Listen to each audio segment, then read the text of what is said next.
25. Comenzamos. Muy bien, buenas tardes, buenas noches. Vamos hoy a compartir nuestra segunda clase de ética y responsabilidad social. Estamos con el profesor Fernando Hammond para acompañarlos en este segundo encuentro.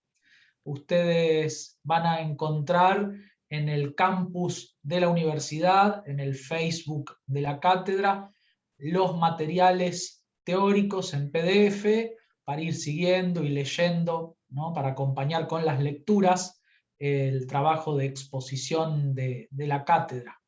En el Padlet nos habían comentado algunos compañeros que había alguna dificultad para abrirlo. Lo hemos solucionado, chequeamos que se puede abrir desde el celular o desde otra computadora, así que intenten. De todas maneras también lo tienen en el campus de la universidad, la misma información. Si les parece, si te parece, Fernando, podríamos arrancar haciendo algunas consideraciones sobre el trabajo en plataforma, que ha sido muy bueno. Hay muchas intervenciones en el campus, en el aula virtual. Así que si te parece, Fer, adelante. Dale, aprovechamos también para repasar algunas cosas que conversamos en el primer encuentro. Recuerden que nuestra modalidad de trabajo tiene que ver con un conjunto de lecturas sobre las cuales ustedes pueden hacer un abordaje particular en el cual profundizan sobre las ideas principales que los autores nos proponen. Estos espacios de encuentro sincrónico, donde nos encontramos a comentar sobre esas lecturas y a agregar información que no van a encontrar en las lecturas, pero que sí van a encontrar en nuestros comentarios, en nuestro relato, en estos encuentros sincrónicos, que también compañeros y compañeras que no pueden estar lo pueden consultar a través de nuestro canal de YouTube luego, cuando lo subimos en nuestro Padlet, como decía Víctor, y el trabajo que les proponemos hacer en el aula virtual, ¿no? Un aula virtual que está diseñada con diferentes postas, diferentes momentos de la asignatura que los deberían y las deberían ayudar a pensar y a mover un poco las ideas que nosotros les planteamos acá. Por ejemplo, la primera actividad que nosotros les pedimos, además de presentarse para conocernos un poco en esta nueva corte, es que fijen una posición ante una situación hipotética, la situación del anillo de Giges, donde lo que se da es la particularidad en la cual nosotros nos preguntamos si cambiaríamos nuestra conducta en el caso de poder ser inimputables, ¿no? Entonces, esa pregunta nos lleva básicamente a el propósito que tiene esta materia. En el cual lo que intentamos hacer es poner sobre la mesa aquellos valores, ¿no es cierto?, aquellas normas que de alguna manera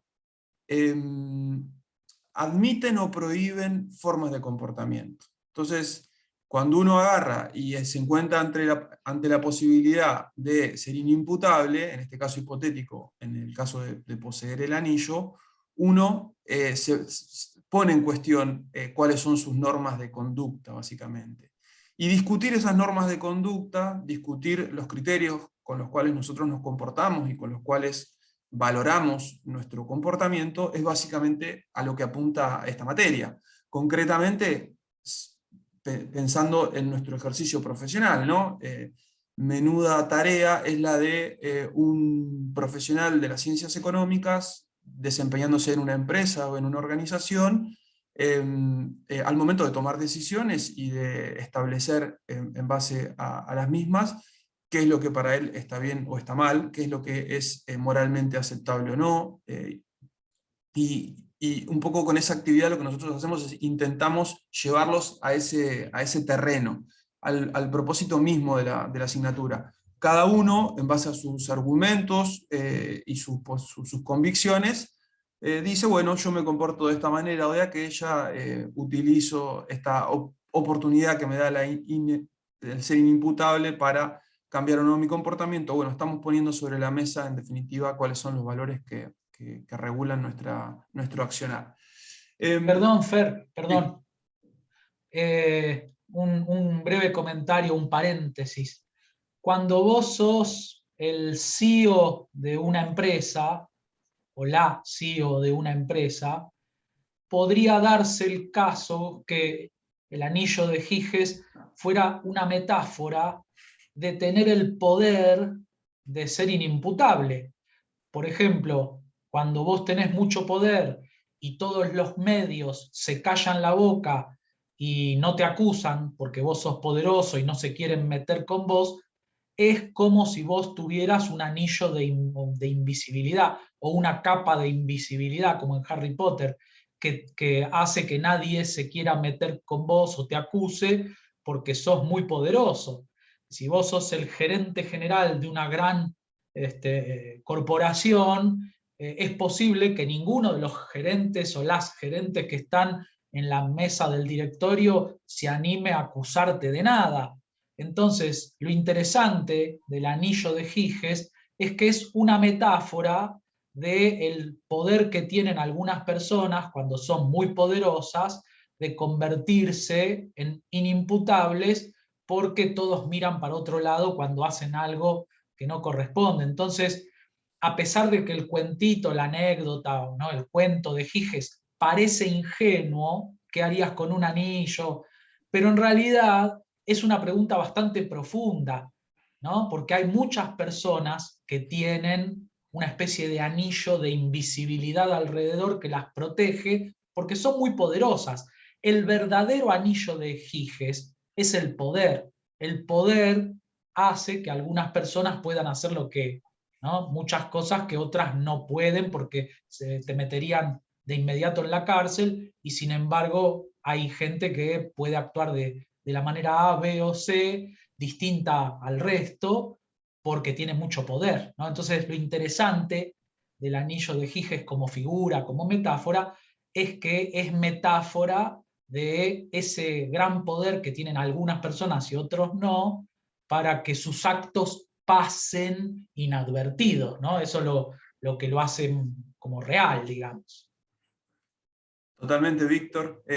Acá Mayra nos aporta una reflexión que creo que lo más fácil es trasladarlo al ámbito de la política, porque es lo más visible, lo que en la coyuntura está más expresado, más en boga, digamos, pero pasa también, como decía Víctor, en una empresa, pasa también en una cátedra, pasa también en una familia, o sea, hay muchos espacios de poder. De hecho el poder es algo que lo vamos a analizar bastante durante la asignatura, donde estas situaciones se dan, ¿no es cierto? Y cambia o se pone en cuestión nuestro comportamiento. Ahora, muchas veces, o una de las formas que ha encontrado la sociedad moderna, en realidad ya desde la antigüedad, hay, como habrán visto en la actividad número 2, antecedentes muy viejos de esto, una forma de regular ese poder es establecer normas. Las normas son un aspecto fundamental de nuestro campo de estudio, no solamente la moral, sino también las leyes,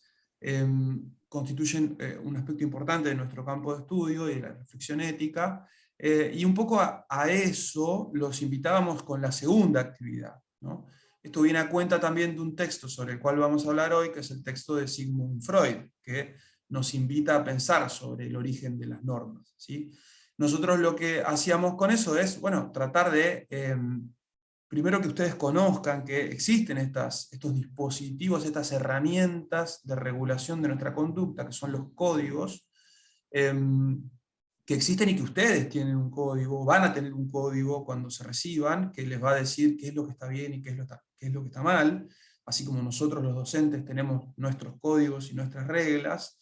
Y aprovechando que son estudiantes, los invitábamos a pensar sobre un posible código de ética para los estudiantes de la facultad, que creemos que no existe, más allá de que hay normas y hay un estatuto y hay diferentes tipos de leyes que regulan el funcionamiento de nuestra facultad y de sus actores, como que no se ha discutido, creo, no existe un código ético para los estudiantes de la facultad, más allá de que ustedes siguen algunas normas que por ahí hasta a veces no están ni escritas, pero que existen, ¿sí? Y acá un poco lo que interesa es pensar cómo surgen esas normas. En definitiva, quiénes son los que dan origen a esas normas, por eso les pedimos a cada uno que propongan, y ustedes habrán visto, los que participaron en el aula virtual, que fueron muchos y muchas, la verdad que nos sorprendió mucho, que cada uno de ustedes fue proponiendo cosas similares, pero también cosas diferentes, ¿no? Entonces, ¿cómo se da esta particularidad que en función de mis valores, en función de mis convicciones, yo proyecto normas de conducta a seguir para el conjunto, ¿no? Y ahí está la complejidad que tiene también nuestra materia, y por ende es lo importante de la reflexión ética, bueno, de encontrar las mejores normas, las normas que nos permitan vivir de la mejor manera, para poder ponernos de acuerdo. El punto de esta segunda actividad que nosotros les proponemos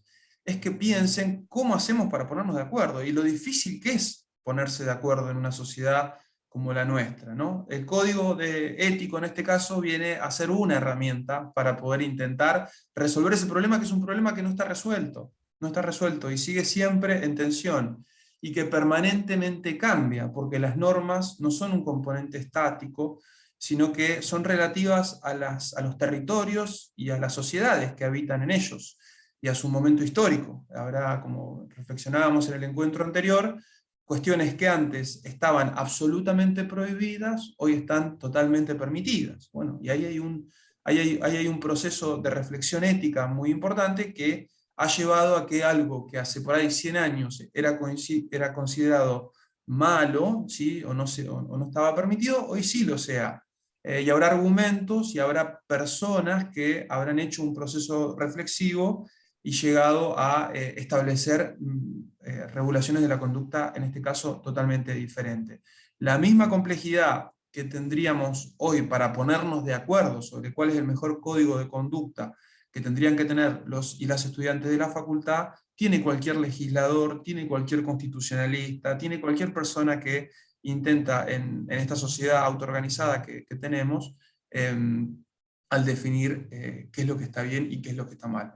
Esa es un poco la invitación que nosotros les hacíamos a través de esta segunda actividad, porque también lo que pone en evidencia es un aspecto fundamental de esta materia, que es la necesidad, pues nosotros entendemos la ética como un proceso sobre todo de cuestionamiento de la realidad, ¿no es cierto? La necesidad de cuestionar los valores sobre los cuales se crean las normas. Nosotros tratamos de ir un poquito más allá.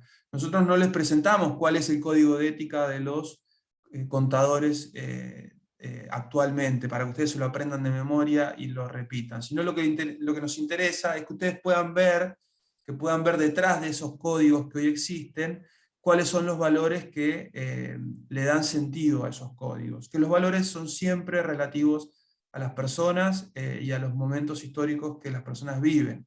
Entonces es muy, por lo menos de nuestra parte, muy interesante que podamos poner sobre la mesa y discutir esto. Naturalmente estábamos muy contentos con toda la participación que tuvimos en el aula virtual, y los invitamos a que sigan. La actividad va a seguir abierta una semana más. Acá me estaban preguntando por el chat en privado, así que los que todavía no lo han hecho están en perfectas condiciones de poder proponer su decálogo ético.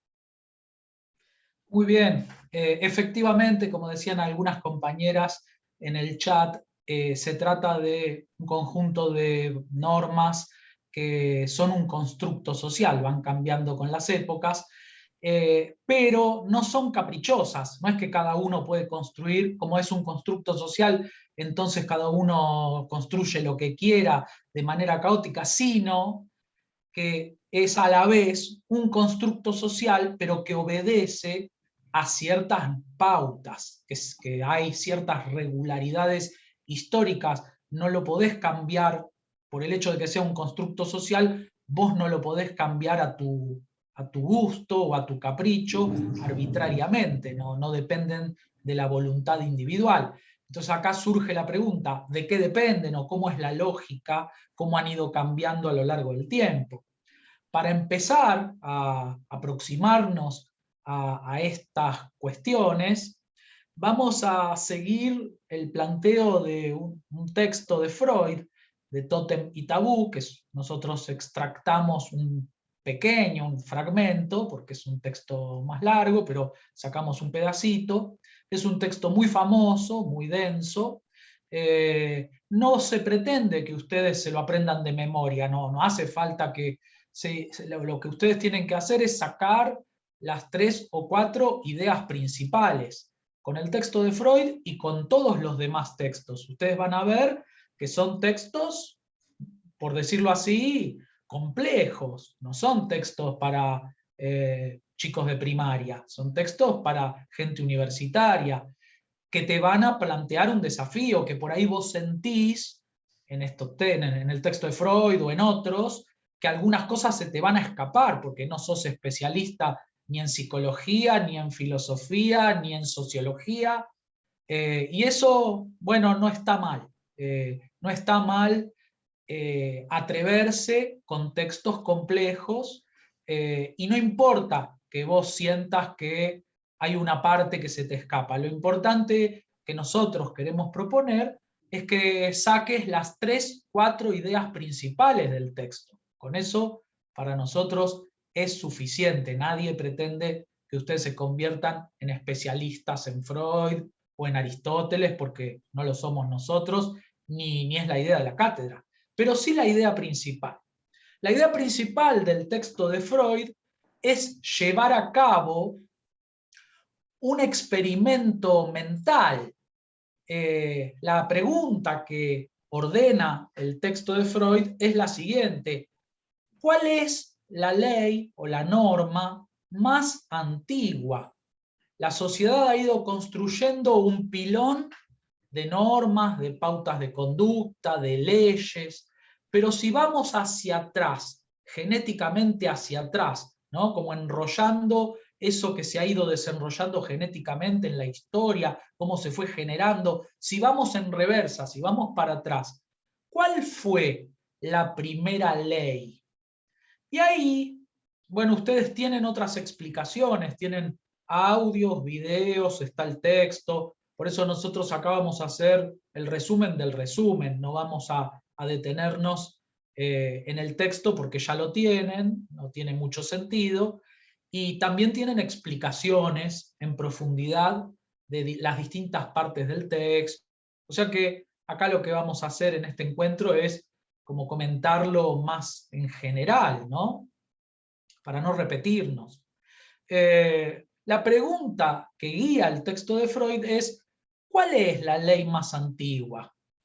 ¿Y cuál es el orden social más antiguo? ¿No? La prohibición social más antigua. Y lo que Freud hace es tirar o proponer una hipótesis, porque se está remontando a épocas en las que no había Zoom, no había internet, obviamente, no había celulares.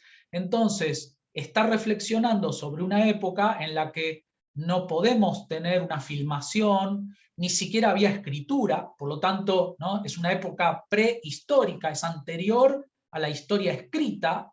Por lo tanto, no tenemos otro remedio, otro camino, más que imaginar lo que pudo haber pasado. Pero es un ejercicio de reconstrucción que tiene el valor de una hipótesis. Lo que dice Freud podría ser una estupidez, una tontería, algo totalmente carente de sentido, con lo cual vos no estás de acuerdo, y podría ser una completa pavada, ¿no? Tal vez.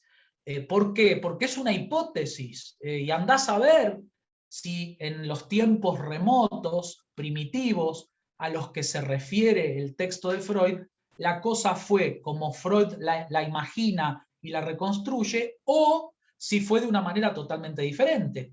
El asunto es que él hace esa investigación, ¿no? Y ahí vos podés fijar tu opinión, si estás de acuerdo o no estás de acuerdo.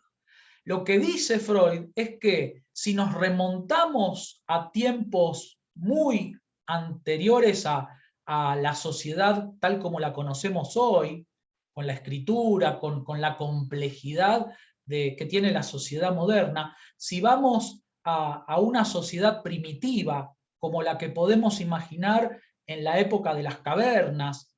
Él se refiere a la época de la horda primitiva. La horda, una horda, es un agrupamiento humano de algunas personas que viven en una especie de tribu, en un asentamiento, y se juntan para sobrevivir, ¿no? Recolectan comida, cazan y eventualmente tienen entre ellos vínculos primitivos, como podemos imaginar hace miles de años atrás, 5.000 años atrás, 6.000 años atrás o más.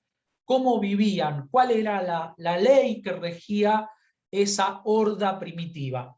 Y lo que Freud propone como hipótesis, lo que dice Freud, es que la sociedad humana primitiva, en esa horda primitiva, estaba regulada por lo que él denomina la ley de la manada.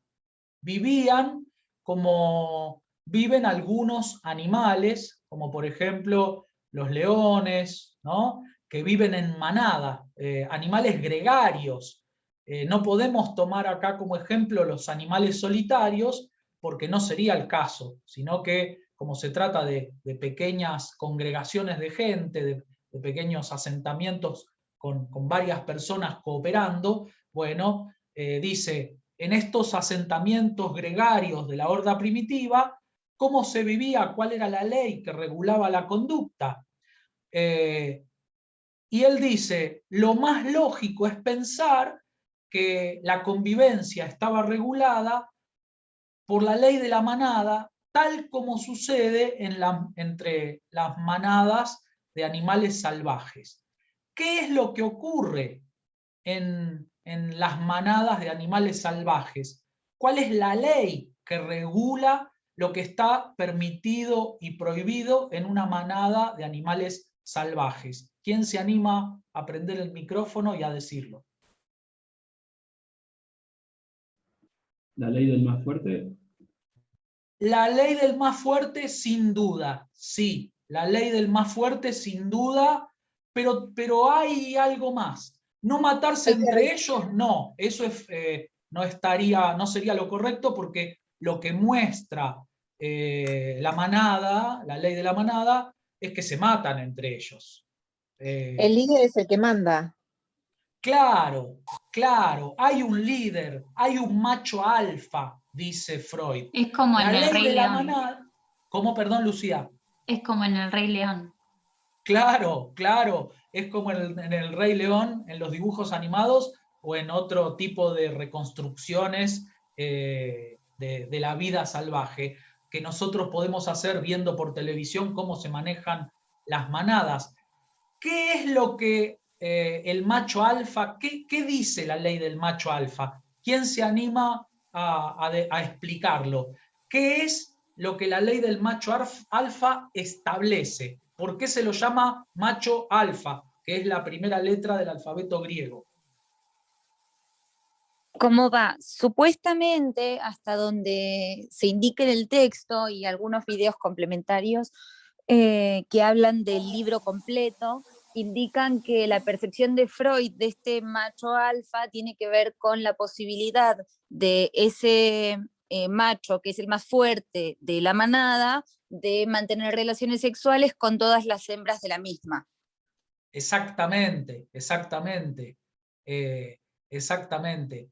La ley de la manada, según esta manera de reconstruirla de Freud, establece la siguiente prohibición. Está prohibido copular con las hembras, porque el único que tiene permiso para copular, para mantener relaciones sexuales con las hembras, es el macho alfa, que se ganó ese derecho al ser el más fuerte. Por eso lo de la ley del más fuerte no estaba mal, pero le faltaba este complemento. Es decir, lo que establece la ley del macho alfa es todas las hembras son del macho alfa. Nadie puede copular con las hembras de la manada, salvo el macho alfa. ¿Qué pasa si alguno de los otros machos intenta copular con alguna de las hembras? corra riesgo su vida. ¿Por qué? Porque lo que prioriza la raza en este caso tiene en parte bastante lógica, porque si buscan que el macho alfa sea el más fuerte y sea el que tiene la posibilidad de establecer las relaciones sexuales, va a ser el que va a mantener ese linaje, por así decir, en la raza y permitirle perdurar por los años. Exactamente, como dice Juan Cruz, la idea es que si otro macho quiere copular, el macho alfa se va a pelear, es un desafío y entonces lo va a matar, no lo va a permitir, ¿no? Hay una pelea entre machos y gana el más fuerte. Y entonces el más fuerte garantiza que todos los cachorros de la manada son hijos del más fuerte. Entonces es una ley profiláctica, es una ley, como decía Juan Cruz, que garantiza que todos los hijos van a ser hijos del más fuerte, Profe, porque tengo una solo el más consulta. fuerte tiene el derecho a copular. Sí, ¿Puede ser que el texto hable de padres e hijos? claro, claro. Freud traza un paralelo entre el macho alfa de la manada y el gran padre, el papá de todos nosotros.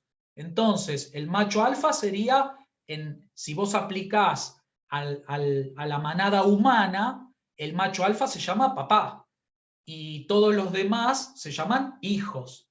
Entonces, papá sería el único que puede copular con todas las hembras, ¿no? Y todos los hijos son hijos del mismo papá. Entonces, acá ya hay algunas cuestiones que chocan con la sensibilidad moderna. Por ejemplo, esto implicaría que el padre tiene relaciones sexuales con todas sus hijas, ¿no? Entonces vos decís, pero ¿cómo? Esto es chocante. Bueno, pero en la ley de la manada, cuando vos lo analizás desde el punto de vista de la lógica del macho alfa, es bastante lógico. Eso me pareció Freud, raro, profe. Que al claro, final parece como que raro. terminan matándole al padre para poder ir a buscar mujeres recién a otros lugares. Claro, nos Eso me pareció medio spoileaste. raro. Miqueas, nos Pero spoileaste. No, ahora no vamos a ver la segunda temporada. Sí, claro, claro, ese es el punto, ese es el punto. ¿Cómo se rompe la lógica del macho alfa? Si viene otro macho y le gana, pelea contra el macho alfa y le gana, porque al principio el macho alfa se pelea con los que lo desafían y los mata, pero con el correr del tiempo cada vez se va haciendo más viejo. Entonces llega un momento donde alguno de los hijos que desafíen al macho alfa cuando ya está viejo, en algún momento le va a ganar. Ahora, cuando otro macho desbanca, por decirlo así, al macho alfa, ¿eso rompe la lógica del macho alfa? Que un segundo macho le gane al alfa cuando ya está viejo y pase a ser a su vez el macho alfa, el nuevo macho alfa, ¿hace que cambie la ley del macho alfa? ¿Cambió algo? Sí, cambió el individuo, este macho por otro macho, pero la lógica social cambió. No, se rompe si se revelan las hembras. Bueno, claro, claro, pero para que se revelen las hembras tienen que pasar mucho, mucho tiempo. Las hembras obviamente en algún momento se van a revelar, pero lo que dice Freud es que primero se revelaron los hijos. Es decir, la primera rebelión históricamente no fue de las hembras, eso va a venir después, ¿no? Eso va a venir después, pero la primera rebelión fue cuando todos los hijos se dieron cuenta de que si uno de ellos se convertía en el nuevo macho alfa, no cambiaba nada. Entonces ahí se armó una conjura entre los hijos y los hijos se pusieron de acuerdo y dijeron, matemos a papá, ¿no? Matemos al macho alfa, pero para que no se vuelva a reconstituir la lógica del macho alfa, que ninguno de nosotros hagamos un pacto que convierta en tabú, ¿no? Que convierta en tabú, en algo prohibido, convertirse en el nuevo macho alfa, y que esté prohibido tener relaciones sexuales con nuestras hermanas y con nuestras hijas. Entonces aparece el tabú y la prohibición del incesto. Entonces, la operación, hay como un upgrade, hay como pasamos ahora a una segunda ley, ¿no? Ya dejamos atrás la ley del macho alfa y entonces pasamos a una segunda instancia. ¿Cómo se logra, según Freud, pasar a esta segunda instancia? Cuando los hermanos hacen un pacto entre ellos y dicen, pongámonos todos de acuerdo, matamos a papá, escondemos el cadáver o nos lo comemos para que desaparezca la prueba de este delito horrendo, pero que es necesario, ¿no? Para cambiar la ley. Pero a partir de ahora, nadie va a ocupar el lugar del macho alfa, porque si no volvemos a lo mismo de siempre, a la ley del macho alfa. Para que nadie ocupe el lugar del macho alfa, ¿en dónde encontramos entonces hembras? En el clan vecino, en la tribu vecina, no en la nuestra. Por lo tanto, matamos a papá y establecemos la prohibición del incesto, la prohibición de acostarse o de tener relaciones sexuales con las hembras del propio clan. Si no, no funciona. Si no, otra vez es el macho alfa, la ley del más fuerte, del macho alfa, que vuelve a imponer la misma lógica. Para romper la lógica del macho alfa, es necesario matar a papá, pero además prohibir tener relaciones con las hembras del propio clan, de la propia horda o de la propia familia, en términos de clan, ¿no? De horda primitiva, esta familia rara primitiva. Y eso es lo que pasa, y por eso aparece la prohibición del incesto. ¿Por qué la prohibición del incesto no es la primera ley, sino la segunda? Porque la primera ley era la ley de la manada. Todas las hembras son del macho alfa, ¿no? O de papá. Y recién después aparece la prohibición de acostarse con las hembras del propio clan. Esto es lo que genera la aparición del tabú del incesto, pero también la aparición de la religión.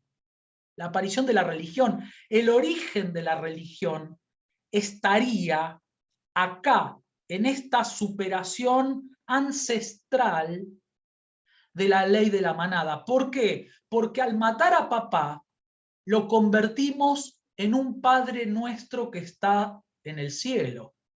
Se convirtió en una figura tutelar que es como un fantasma que nos mira desde el más allá, ¿no? Y el pecado original sería este crimen atroz, este crimen atroz que cometimos cuando matamos al padre, ¿no? Que fue necesario para llegar a esta segunda instancia legal, ¿no? Este upgrade, ¿no? Esta mejora en las leyes que nos permitió superar la ley de la manada. Entonces, si vos le preguntás a Freud, la prohibición de casarse con personas del mismo género, ¿existió siempre? Y a Freud le agarraría un ataque de risa. Vos decís, no, si vos vas atrás en la historia, lo que estaba más atrás era la ley de la manada y un poquito después el tabú del incesto. Pero eso de que está prohibido casarse con personas del mismo sexo vino mucho después con la cultura posterior. Es más, los machos de la manada y las hembras de la manada, cuando el que regulaba los intercambios sexuales era el padre, dice Freud, no tenían más remedio que entretenerse entre ellos. Y ese podría ser el origen de la homosexualidad, tanto masculina como femenina, porque no había otra cosa que hacer, digamos, otra posibilidad de tener sexo, sino de manera horizontal, porque, ¿no?, macho con hembra estaba prohibido por la ley de la manada. Y acá surge otra pregunta. ¿Qué hubieras hecho vos? Suponete que te hubiesen planteado la idea de, che, ¿lo matamos a papá? Porque es el único, están monopolizando el acceso carnal a las hembras. Es el único que tiene derecho a copular con las hembras y a tener herederos. Y por lo tanto, ¿no?, nos maneja de manera autoritaria. Ahí surge tal vez la primera, ¿no?, una primera pregunta ética. ¿De qué lado hubieses estado? Hubieses dicho, sí, matemos al viejo, trae el cuchillo, ¿no? O hubiese dicho, no, no, no, está prohibido porque es nuestro padre, le debemos respeto, somos todos hijos de él. Pero si vos no te rebelás, sos cómplice de la ley de la manada. Si te rebelás, sos asesino, asesina. Si no te rebelás, sos cómplice, ¿no? ¿Cuál es, cómo salir ¿no? ¿Cómo salir de ese En realidad, conflicto ético? hola, profe, ¿cómo está? Bien, adelante. En realidad, como que se están violando muchas normas éticas, desde el padre convirtiendo en incesto con los hijos, desde los hijos, la prohibición de tener, también convirtiendo otra atrocidad estando con sus hermanas, por hecho también a buscar, o sea, ¿cuál es la ley? O sea, volvemos a lo que hablábamos la clase pasada, esto de ¿cuál es el mal menor, digamos, por así decirlo? Está bien, sí, matamos a papá, pero ¿cuántas otras normas éticas salvamos matando a papá? O dejamos que papá siga o sea, haciendo todo esto. O sea, ¿qué es el mal menor, digamos? ¿Qué es lo peor? ¿O qué es lo menor? O sea. Sí, sí. Sí, sí. A veces, de la misma manera que decíamos antes, el ejemplo de Giges con su anillo que te convierte en invisible, puede ser una metáfora de un poderoso que consigue mecanismos para invisibilizar sus actos y convertirse en inimputable.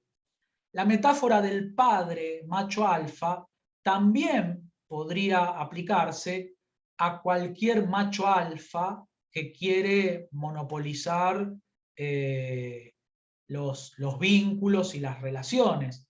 Muchas veces también entre los gerentes de una empresa o de una organización puede pasar que se dé la lógica del macho alfa, es decir, que haya alguien que se considere a sí mismo la única persona que tiene permitido establecer relaciones económicas, relaciones diplomáticas, relaciones políticas, relaciones, ¿no? Y que es el único que baja línea.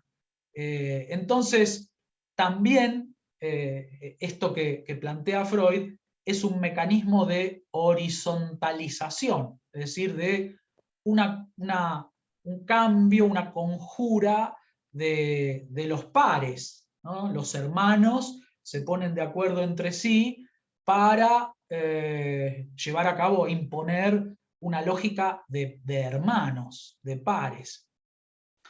Y también es muy interesante lo que ocurre con la figura del padre, ese padre que se convierte en sinónimo de una ley antigua que pasa a otro nivel. Incluso Freud lo relaciona con la figura de Dios Padre. Y entonces dice, bueno, ahora estamos entre hermanos, es la figura del hijo la que toma el control, la que toma el poder, ¿no?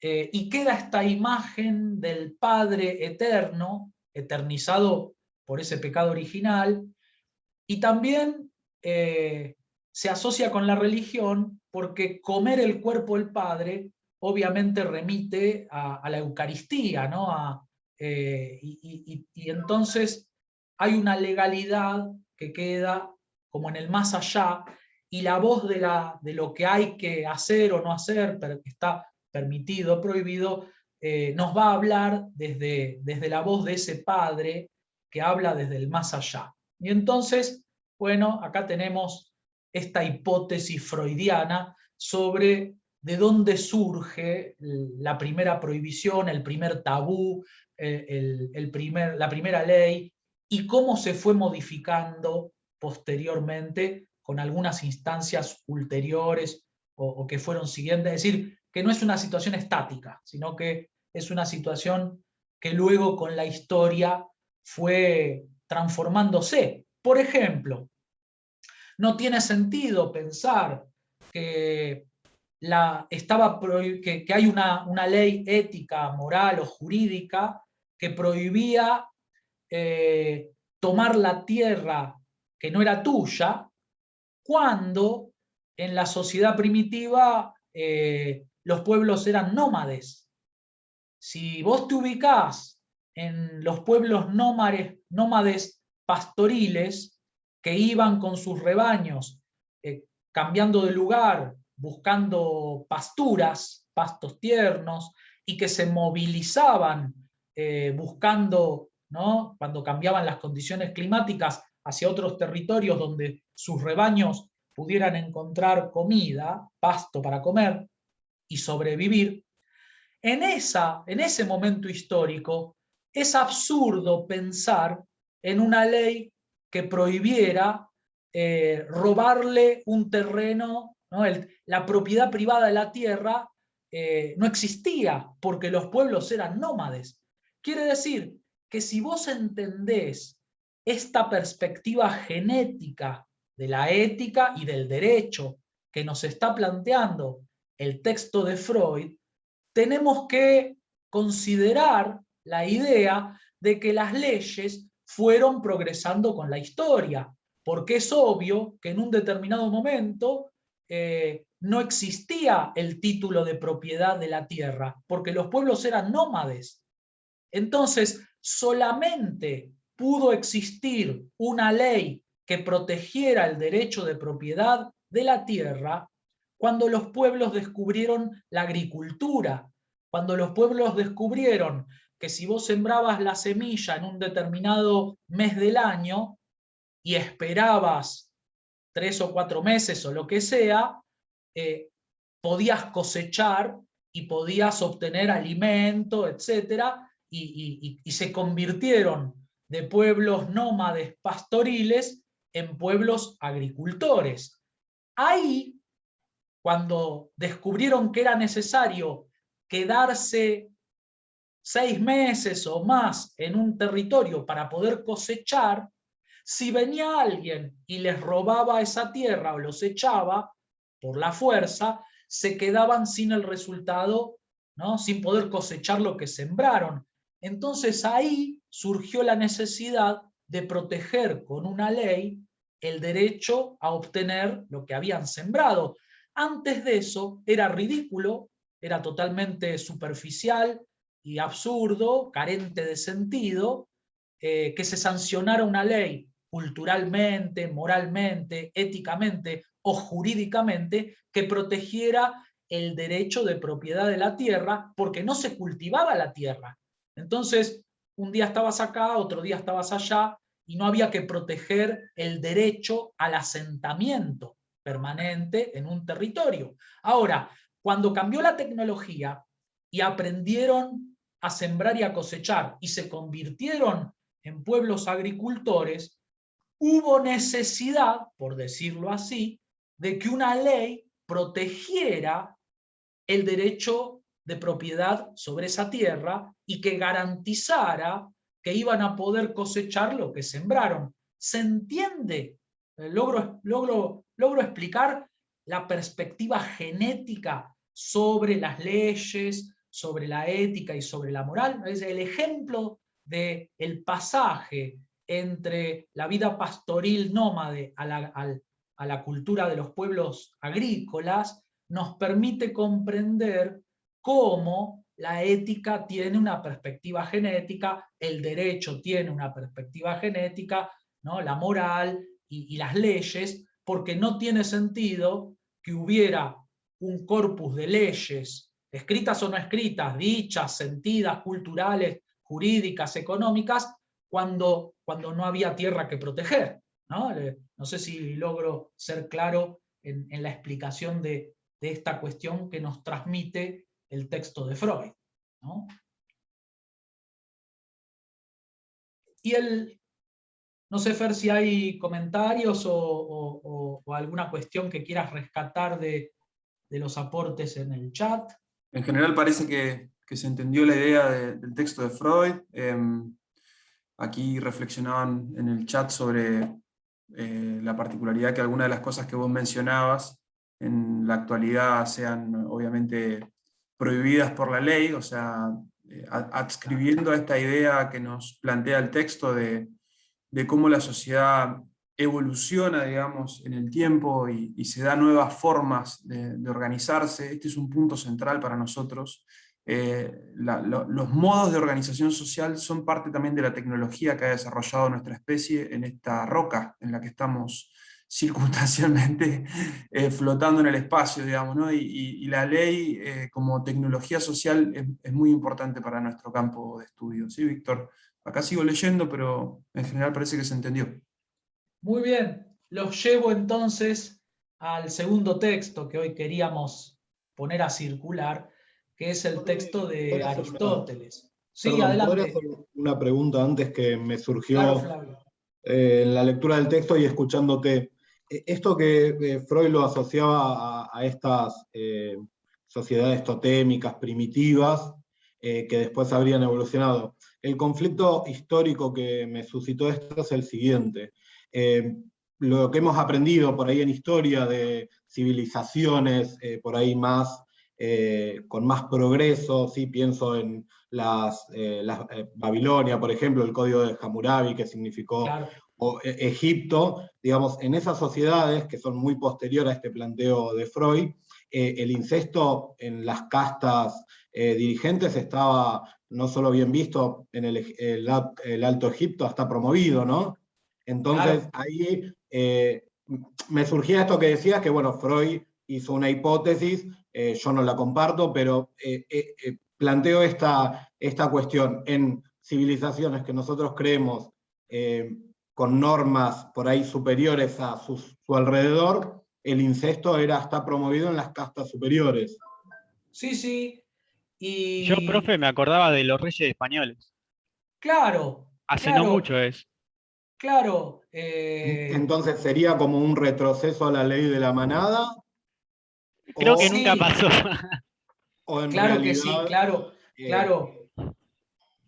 Sí, sí, Flavio, completa tu idea. claro, Dale, como dale. un, digamos, siguiendo la reflexión de Freud, ¿no? Como un endiosamiento de estas castas superiores o dirigentes y un retroceso a Sí, la ley de la manada, me genera conflicto este sí. devenir. Primero, es opinable, porque ahí entra a jugar cómo interpretamos nosotros a Freud, cómo interpretamos nosotros la historia. O sea que lo que yo te voy a contestar es lo que pienso yo, pero andás a ver, por ahí es una pavada lo que estoy diciendo. Por supuesto que cada uno habla fundamentando su opinión en las lecturas, y que no es lo mismo haber leído, para discutir este tema, haber leído el texto de Freud que no haberlo leído. Hace una diferencia, pues es como que nos da una base para discutir, que es más interesante cuando vos lo leíste, y es más interesante cuando vos tenés una lectura acerca del código de Hammurabi, de las culturas de la Mesopotamia asiática, que si no lo tenés, por ejemplo, ¿no? Como Flavio, que nos aporta este saber histórico o esta lectura. Entonces, por supuesto que es mucho más interesante la profundidad que la superficialidad. El debate se enriquece no cuando debatimos en el Twitter con consignas de 2 renglones, sino cuando nos metemos en la profundidad de los textos, con lecturas lentas, ¿no? Y cuando discutimos con argumentos profundos, sentándonos como Flavio se sentó a leer historia y leyendo los textos en profundidad. Segundo, ahí después de leer los textos en profundidad, podemos tener una hipótesis de lectura de Freud y de la historia. Ahí yo diría, Freud tal vez, ¿no?, zanjaría esta discusión diciendo, es cierto que en culturas posteriores reaparece el macho alfa, pero eso no desmiente mi teoría, diría Freud, sino que precisamente la confirma, probando que siempre está ahí en la base, solo que en algunos momentos históricos hay como un retroceso, y la prueba de que eso es un retroceso es que esos permisos no eran para todos. Es decir, incluso en esas culturas, la posibilidad de mantener relaciones con parientes cercanos, como decía el compañero, entre la nobleza europea, que se casaban con sus primos y sus parientes cercanos, era un permiso excepcional para los reyes. Es decir, el pueblo no podía manejarse con esa ley convertida en una ley universal. Eran privilegios. Privilegio es, ¿no?, la composición de privi y legibus, ¿no? Es una ley privada, un privilegio, es una ley que rige solo para una pequeña élite, para un pequeño grupo. Y entonces eso prueba que siempre quedaba a la base, como en una especie de memoria genética, la ley de la manada a la que siempre se puede volver, pero que, ¿no?, para la generalidad, para la masa o para el pueblo, la única manera de mantener el orden social que conocemos era imponiendo la prohibición del incesto y garantizando, digamos, esta evolución respecto de esa ley de la manada. Es una hipótesis de lectura, por supuesto que es claramente discutible y que Flavio o cualquier compañero o compañera podría interpretarlo de otra manera. Acá ya entramos en algo que es interesante y muy rico, que viene como después de lo básico. Lo básico es entender a Freud, entender lo que quiere decir. Después ya nos podríamos enroscar en una discusión más menuda y finita, que tiene que ver con cuestiones, digamos, más interesantes, por supuesto, pero que ya estarían a otro nivel, ¿no es cierto? Y que por ahí tu opinión es tan válida como la mía, que cada uno puede tener su hipótesis de lectura. Había otra compañera o compañero que había prendido el micrófono. Adelante. ¿No? Yo había comentado lo de Hammurabi, que los delitos que muestran eran los comunes en esa época, que por ahí ahora no son actuales. Claro, pero uno de los castigos que decía que los hijos que mataren a su padre le cortarían las dos manos, y decía, qué extremo, ¿no? Claro, y vos fijate, Mariana y Flavio, que el código de Hammurabi establece proporciones, ¿no? Sí. Establece proporciones como el ojo por ojo. El ojo por ojo está criticado, pero a veces injustamente criticado, porque el ojo por ojo tiene algo interesante, que es que si a vos te sacaron un ojo, no podés matar o cortar por la mitad al otro, tenés que sacarle el ojo. Es decir, está mal, como diría el filósofo Guido Kafka, que no es Kafka el autor, ¿no?, sino está mal, pero no tan mal. ¿Por qué? Porque el ojo por ojo establece proporcionalidad. Es decir, que si a vos te rompieron una uña, no podés sacar una 45 y pegarle un tiro.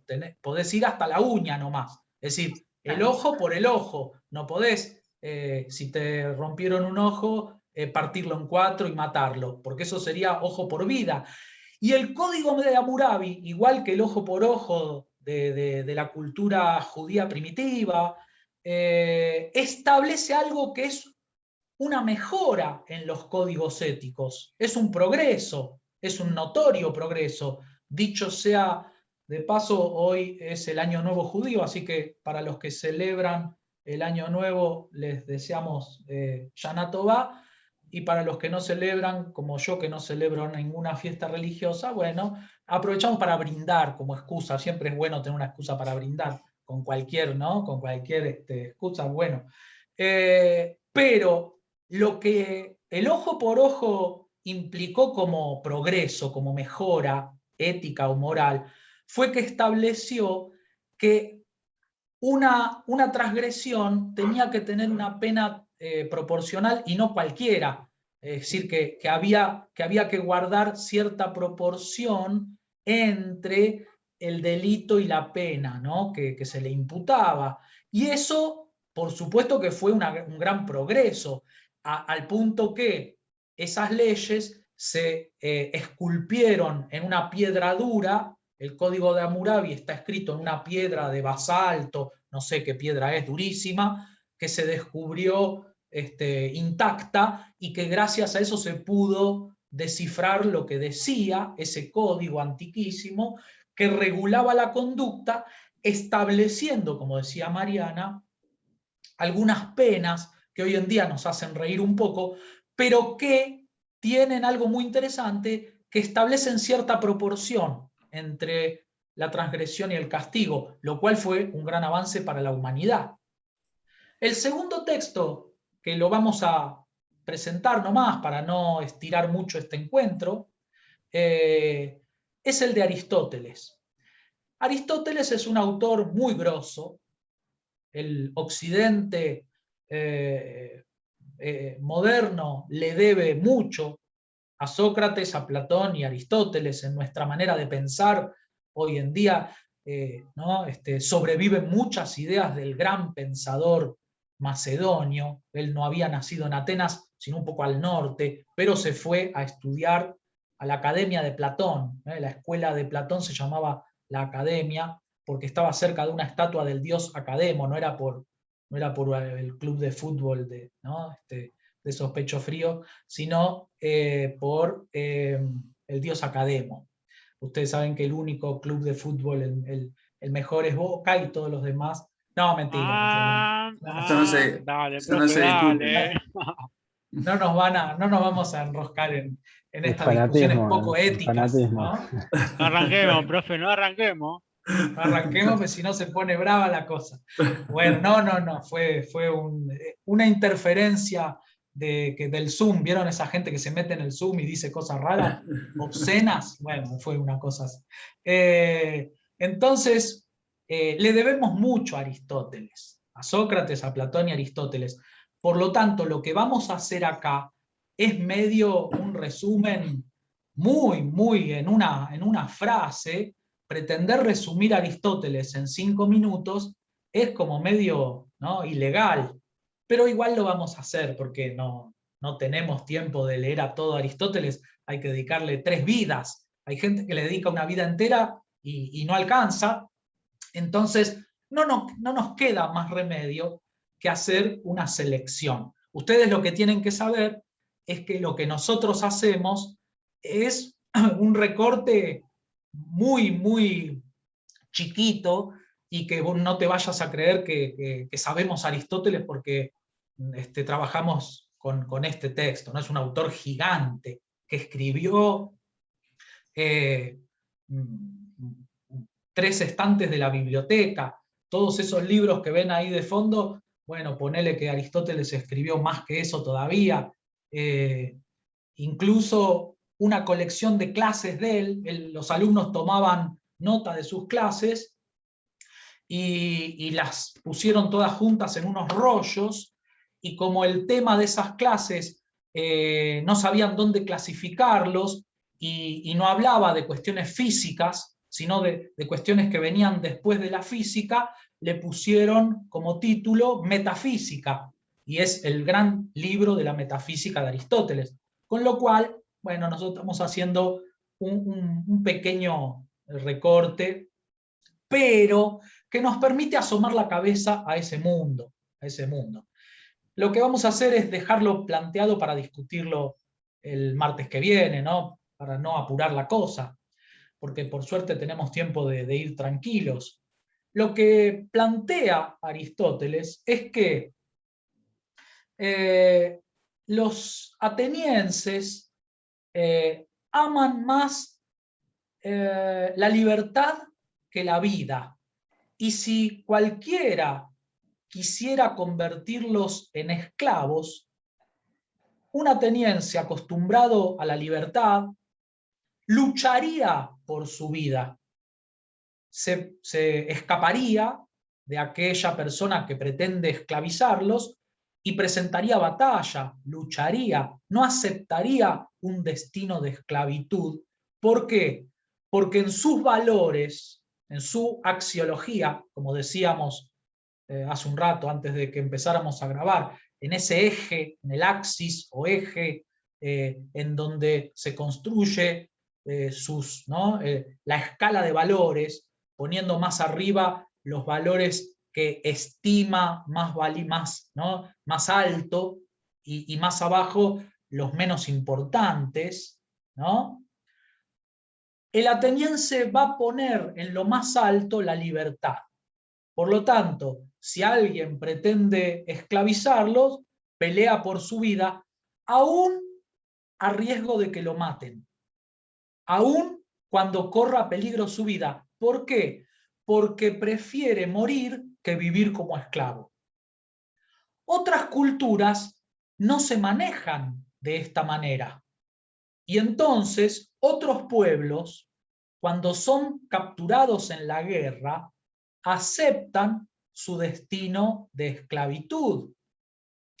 En aquella época, los esclavos era parte, ¿no? Como dice el texto que ustedes tienen para leer, que no es de Aristóteles, sino sobre Aristóteles, y que explica este tema de la esclavitud.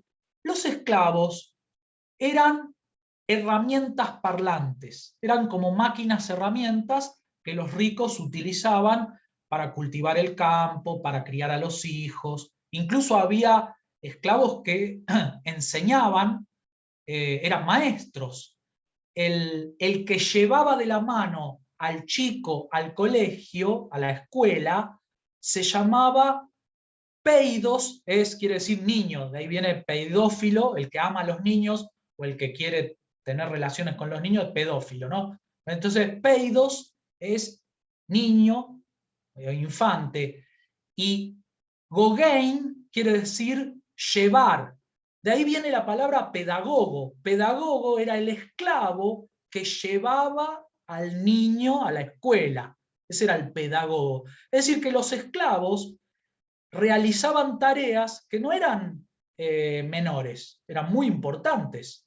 Incluso había esclavos que tenían la administración económica de las tierras, la enseñanza, el cuidado de la casa, ¿no? Es decir, que tenían, pero no se podían escapar, no tenían libertad, pero no los maltrataban.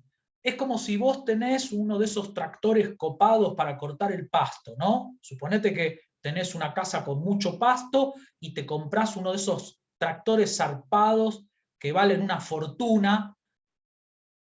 Por más que ese tractor no sea una persona y no tenga sentimientos, vos no lo vas a tratar, no lo vas a dejar abajo de la lluvia, no lo vas a dejar sin mantenimiento. ¿Por qué? Porque es valioso para vos. Lo vas a cuidar, le vas a hacer el service, porque es una máquina que te presta un servicio muy valioso. Cuanto más al esclavo que te administra, que te educa a tus hijos, ¿no? Entonces, en esa época, los esclavos, en Grecia por lo menos, no vivían tan mal. Tal vez, si vos comparás en algunos libros antiguos cómo vivían algunos esclavos, y capaz que vivían mejor que un obrero de la construcción hoy en día, en este sentido, vos decís, pero no tenían libertad. Claro, en ese sentido no, pero en el sentido de las comodidades, ¿no? Lo que tenía para comer, lo que tenía para dormir, cómo vivía bajo techo en un gran lugar, bueno, ¿no? Estaba cuidado, obviamente que no hay comparación, porque no tenía libertad, pero quiero decir, había condiciones de vida en donde no eran castigados o azotados o torturados, sino que vivían, ¿no? Tenían garantizado el alimento, el cuidado del amo, ¿no? pero no tenían libertad. Esa persona y sus hijos eran esclavos, ¿no? Y quedaban ahí trabajando para el amo, que por más que los cuidara mucho y los quisiera mucho, y les diera lugares de administración importante en sus bienes, bueno, no le daba la libertad. Frente a esto, dice Aristóteles, si un ateniense estuviera en ese lugar, por más comodidad que le ofrecieran, por más que le dijeran, pero mirá, acá tenés comida, acá tenés calor, tenés calefacción, tenés, ¿no? Leña para calefaccionarte, comida, un lugar protegido. El ateniense jamás aceptaría esas condiciones de vida porque ama más la libertad que la vida o que la comodidad. Si vos ponés la comodidad o conservar la vida por encima, te bancás ser esclavo. Si vos ponés la libertad por encima, no te bancás y presentás pelea y desafías, aunque corra peligro tu vida. Ahí es donde dice Aristóteles, eso muestra que los valores de los atenienses son distintos a los de estos otros pueblos que aceptan la esclavitud. Por eso merecen ser esclavos. ¿Por qué es lícito esclavizar? ¿Por qué merecen ser esclavos? Porque no están dispuestos a luchar por su libertad. Entonces, nosotros podríamos decir, haciendo un paralelo un poco forzado, tal vez para discutir la próxima clase, ¿no? Si les parece, podríamos ir cerrando el encuentro y dejar picando algunas preguntas, ¿no? Una pregunta sería la siguiente. ¿No se podría usar el argumento de Aristóteles mutatis mutandi, ¿no? Cambiando lo que hay que cambiar, adaptándolo a una nueva circunstancia, diciendo, por ejemplo, lo siguiente? Los pobres tienen la culpa de ser pobres, porque no luchan para obtener riqueza. Nosotros, los ricos, luchamos por tener lo que tenemos.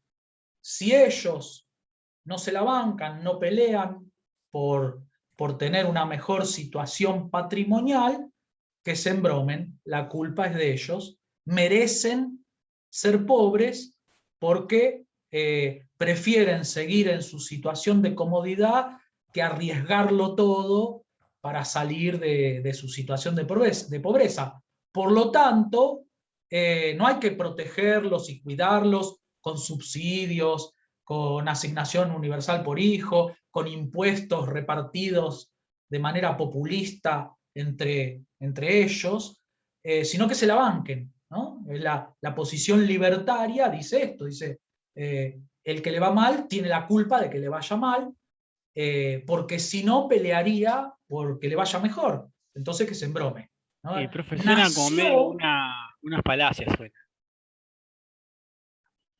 Miqueas dice es una falacia. Melanie dice concuerdo, salgan a matarme. Bueno, yo opino Miqueas que sí, o sea, si les das las mismas condiciones y oportunidades a los dos y el pobre opta por no tomar esa oportunidad y seguir en esa posición, ahí sí. Pero si vos a las dos personas, a los ricos y a los pobres, no le das las mismas oportunidades, no podés comparar. Claro, el punto está en la situación inicial. Vos imaginate que vos sos hijo, nieto y tataranieto de esclavos y que toda la vida te criaste con la conciencia de la esclavitud, como que naciste para ser esclavo, te metieron en la cabeza eso. Es cierto que podrías rebelarte, pero no estás en el mismo punto que el griego, hijo de griegos de la clase alta, que se crió con la conciencia de que nació para ser amo, ¿no? Entonces, ¿cuál es el punto de partida de uno y cuál es el punto de partida de otro? Y ahí, como decía Valeria, hay un montón de cosas para discutir. Otra adaptación del argumento aristotélico podría ser el siguiente. Las mujeres son más débiles que los hombres, por lo tanto, la naturaleza, así como la naturaleza hizo a algunos hombres aptos para ser amos y a otros para ser esclavos, y son distintos por naturaleza, hizo a las mujeres más débiles, tienen las caderas anchas, y entonces están preparadas por naturaleza para parir hijos. En cambio, a los varones nos hizo fuertes para la lucha. Bueno, yo no, pues soy medio flaquito, pero a otros habrá hecho fuertes para la lucha.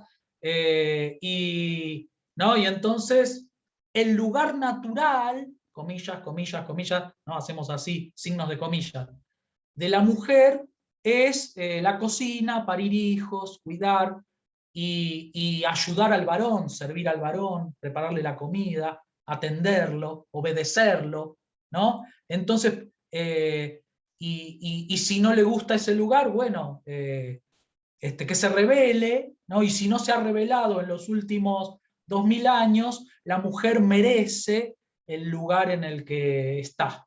Y entonces, también el argumento aristotélico podría adaptarse para justificar 2000 años de dominación en donde el sometido o la sometida está bien que esté en ese lugar de sometimiento, puesto que no se rebeló, ¿no? Y Volvemos a lo ahí, mismo, para mí el sometido está en inferioridad de condiciones. claro, claro, por eso esa conciencia de la inferioridad de condiciones es lo que nos hace ruido en el argumento aristotélico. Es decir, como dice Valeria, o como creo entender en la intervención de Valeria, lo que le diríamos a Aristóteles es, pero no, frená, Aristóteles, lo que pasa con los esclavos es que han sido criados con mentalidad de esclavos, entonces obvio que no se van a rebelar, porque no están en las mismas condiciones iniciales, entonces no podés comparar. Como el cuento que ¿no? decía que un elefante bebé tenía un grillete en el pie, intentó escaparse un par de veces y no pudo, y cuando creció no lo volvió a intentar porque pensó que tampoco iba a poder. Exactamente, es decir, nos acostumbramos a ciertas cadenas y las incorporamos, e incluso cuando son invisibles o inexistentes, seguimos creyendo que están ahí y que está prohibido, ¿no?, rebelarse. Para muchas mujeres, si vos le preguntás o si pudieras viajar en el tiempo, ustedes son muy jóvenes, si le preguntás, tu abuela, por ahí tu abuela tiene mi edad, yo tengo edad para ser tu abuela o tu abuelo, pero si le pudieras preguntar a mujeres más viejas o más atrás, ¿no?, a tu bisabuela, a tu tatarabuela, tal vez ellas pensaban en su momento, en el siglo XIX, que estaba mal rebelarse contra ese orden patriarcal, que no se podía, no porque no se pudiera en los hechos, sino porque estaba mal hacerlo, porque fuimos criados así, de la misma manera que había muchas personas que consideraban que estaba prohibido divorciarse y se bancaron matrimonios, ¿no?, muy difíciles porque no se les cruzaba por la cabeza la idea de que para ellos el divorcio o la separación fuera una opción posible, porque no le entraba en la cabeza, no le entraba, no estaba dentro de sus posibilidades reales el divorcio, la separación, el aborto, la igualdad de género, el casamiento igualitario y tantas cosas que después con el tiempo fueron apareciendo como posibles para algunas personas. Sí, hay personas que siguen considerando que esas opciones están mal, ¿no? Y tienen todo el derecho del mundo, o por más que nosotros no nos escandalicemos o digamos que qué barbaridad, bueno, esas personas tienen todo el derecho del mundo de pensar como mejor les parezca, siempre y cuando respeten, ¿no?, a las demás personas, pero cada uno, como todos nosotros, tienen el derecho de establecer, ¿no?, su posición. Si les parece, sí, adelante. Perdón. Digo, no, hay por mucha tela para cortar, porque si bien uno puede venir, como dice usted, desde una cultura, ¿no? Desde que uno le ha metido en la cabeza dichos hechos, dichas culturas, principios, etcétera, hasta ante una igualdad de oportunidades, por más cultura que tengas, quién tiene la autoridad para decir quién es merecedor y quién no, ¿no? Claro, claro. Eso también, y no pasa solo desde los inferiores a superiores. De hecho, tenemos un caso muy puntual y visible hoy, al revés, por ejemplo, como puede pasar en las castas, en la monarquía inglesa, el príncipe que renunció a todos sus fueros, o sea, a todo derecho de realeza. O sea, no pasa solo desde lo bajo, ¿no? Claro, Y claro. pasa todo a través de los tiempos, todo se va modificando y algunas cosas siguen quedando y otras cosas se van revirtiendo. Claro.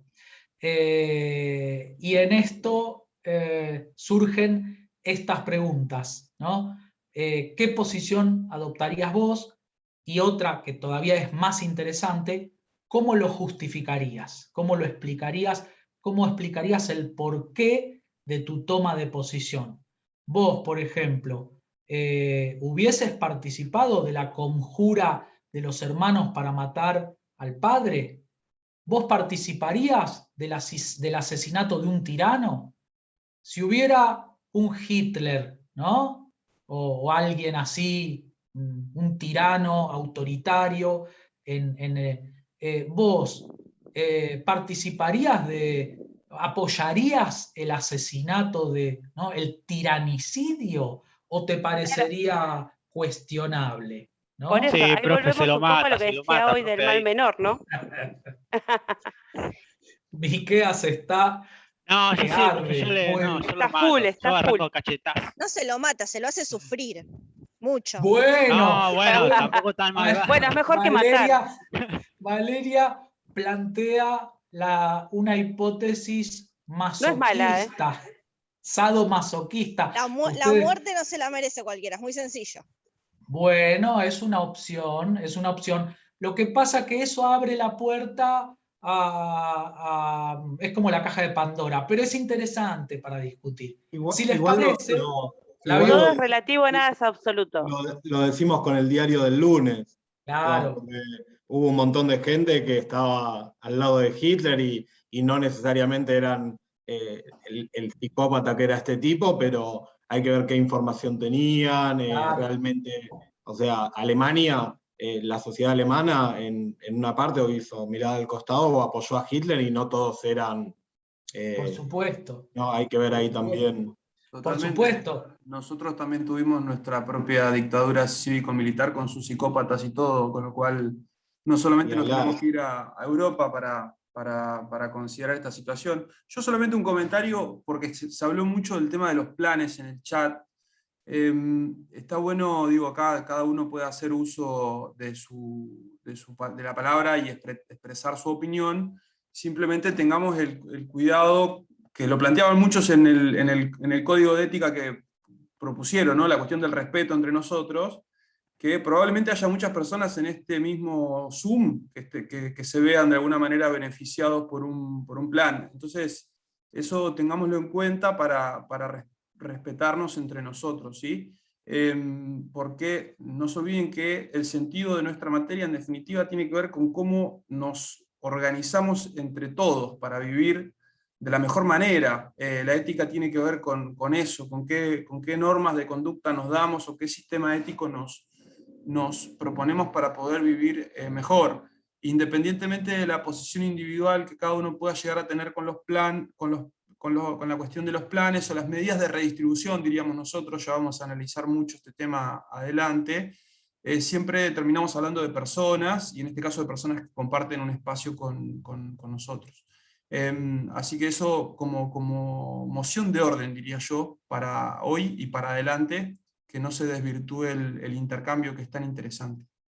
Claro, porque además eso permite explicar tu posición, sea cual sea. O sea, eso no quiere decir que cambies tu posición de fondo, pero un lenguaje moderado y de respeto por el otro o la otra persona nos permite profundizar en los textos, recoger el marco teórico, dar cuenta de una profundidad que no se queda solamente en el rechazo o en el insulto, sino que intenta bucear en razones más profundas de por qué vos fijás la posición que querés fijar, inclusive cuando sea de total rechazo o lo que sea, ¿no? Así que nos parece interesante lo que dice el profesor Fernando, que es que si nos tratamos con altura, el debate se hace más interesante, más profundo. Si no caemos en el debate superficial que a veces vemos, por desgracia, cuando las elecciones, por ejemplo, podrían ser una oportunidad para un debate profundo,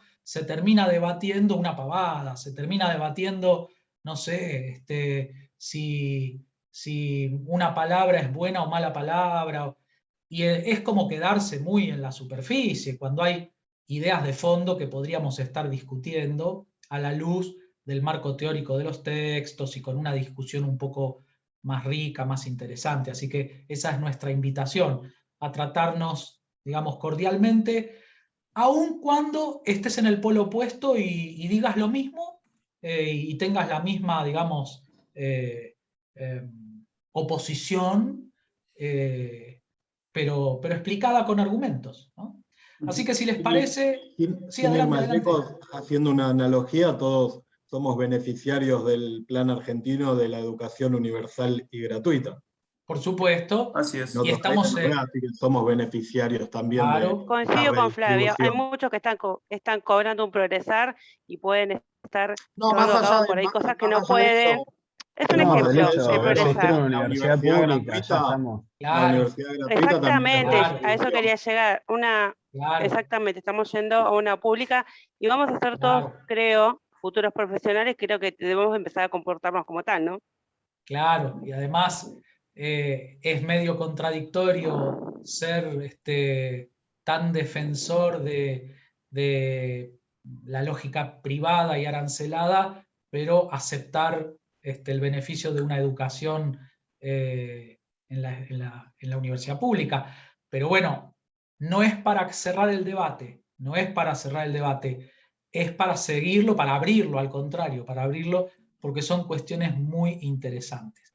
Si les parece, porque nosotros tenemos que seguir dando clases en otras instancias, en otras clases y en otras materias, vamos a dejar aquí por hoy, y el martes que viene, guárdense un poco de indignación y fuerza y enojo y ganas de discutir para el martes que viene, que prometemos otra serie de textos picantes y polémicos para debatirlos en la clase de ética, si les parece. Un saludo a todos. Buenas noches.